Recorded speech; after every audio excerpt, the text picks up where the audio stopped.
everybody's favorite Florida animal, and one of the most popular animals at the Cincinnati Zoo is the Florida manatee.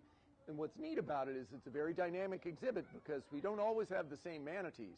I'm here with Winton Ray, who's our curator, and you just went on the big adventure of taking manatees to Florida and bringing others back. Yeah. What was that like? So it was my first time accompanying manatees down to Florida and back. It was very exciting, very nervous because you're taking animals out of their element, loading them onto a plane.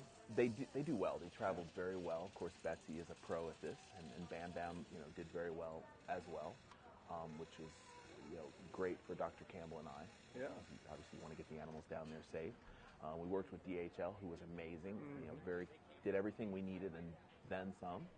And we were met at the airport by staff from the two facilities who then kind of took the animals, and we accompanied Betsy over to Homosassa Springs. Okay, so she's released. She's out there. Yeah. And Bam Bam's at SeaWorld? He is. Yeah. He is at SeaWorld right now. He's probably been introduced to a couple of other male manatees, and sometime after the first year, he will be reintroduced to the wild. So it's very exciting. Well, it's a neat thing for us. It's one of the very few animals at a zoo that is from the wild. We nurse it back to health and release back into the wild. So it's a neat conservation program. It is. But the fun part for visitors, of course, is these 3 new young boys. So tell us who you brought back. Yeah, we brought back 3 young male manatees who were previously housed at SeaWorld Orlando. Yeah. Pippen, who weighs in at about 225 pounds, and then Miles and Matthew, and I keep getting them confused. Yeah. They weigh 320 and 340 respectively. So there is less than a third as much manatee in the tank as there was a week ago, because you had Bam Bam and Betsy, who weighed in over 3,000 pounds. Sure. Pippen is, I'm pretty sure, the smallest manatee that's ever lived at the Cincinnati Zoo. So that's kind of neat and kind of novel. And they're young animals. They're adventurous. They're interested in things. They're curious about things. And it's great to have these animals to be able to contribute to their rehabilitation. And now, why are these small manatees in a zoo? These animals were orphaned. Okay. Each of these animals was orphaned all along the east coast of Florida, kind of south of what they call the Space Coast. Yeah. Without human intervention, they would have died. So it's great that SeaWorld had the opportunity to rescue those animals, kind of nurse them back to health, and now we get to take them on the next leg of their journey. Yeah, that's neat. How do we tell one from another, and what are those crazy markings? Well, you're right. They do look a lot alike, and we have 2 manatees, Miles and Matthew, that are separated only by about 20 pounds in weight. In order for our staff to familiarize themselves and being able to identify them very quickly, we have marked, or SeaWorld actually marked Miles and Matthew, marked Miles with an I, and Matthew with some A's with a grease pencil in a blue color. So it's very easy to see. We can spot it immediately, and we know who's who. These guys are small now, and how big do they need to be before you take them back to Florida? Well, they like them to be in the vicinity of 600 pounds before they're released back into Floridian waters.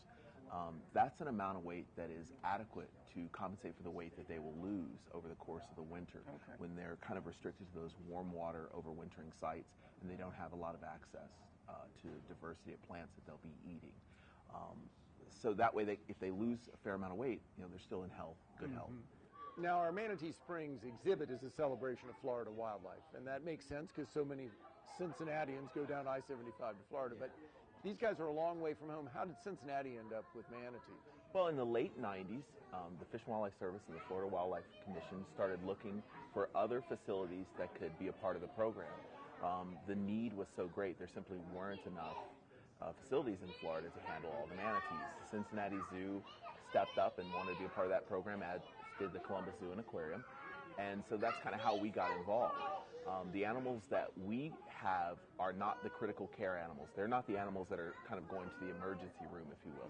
They're animals that have been brought into a captive management situation, nursed back to health, but need some time to grow and mature before they can go back to Floridian waters. So that's what we do.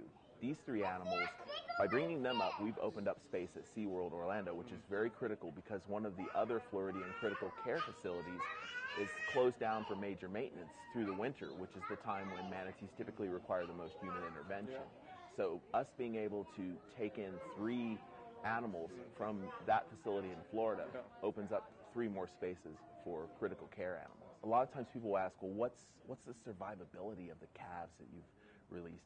I don't like to focus on that because I like to focus on the idea that these animals are getting a second chance. Without human intervention, all of the manatees that have been handled as part of the MRP would have died, including Pippen, Miles, and Matthew. With our intervention, they have a second chance to go back into the wild and hopefully live the kind of life they were intended to. Everybody loves manatees, so the next time you're down at the zoo, make sure to come see our new 3 little boys here in Manatee Springs.